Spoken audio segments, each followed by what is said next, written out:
একটা বাচ্চা শিশুকে যদি ভগবান শ্রীকৃষ্ণের এই তত্ত্ব জ্ঞানগুলো প্রবেশ করানো হয়, সে কখনো খারাপ কাজ করতে পারবে না। এটা 100% গ্যারেন্টি। ছোট থেকে যেমন অভ্যাস করানো হবে, সে বড় হয়ে সেই অভ্যাসটা তার থেকে যাবে। তাই বাচ্চা শিশুর মধ্যে ভগবান শ্রীকৃষ্ণের এই বাণীগুলো স্মরণ করানো দরকার, আর ভগবানের নাম নেওয়াটা শেখানো দরকার। তাহলে বাচ্চা শিশুটি ভবিষ্যতে একটা ভালো সুন্দর জীবন গড়ে উঠবে।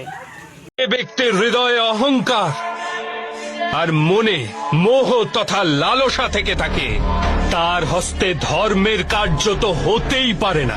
জাতপাতের বিভেদ করা আর এই মিথ্যা বিভেদের ওপর ভিত্তি করে কোনো মানুষকে অথবা সমাজের কোনো অংশকে অধিকার থেকে, সুযোগ থেকে, সম্পত্তি থেকে অথবা সম্মান থেকে বঞ্চিত করা মানবতার বিরুদ্ধে।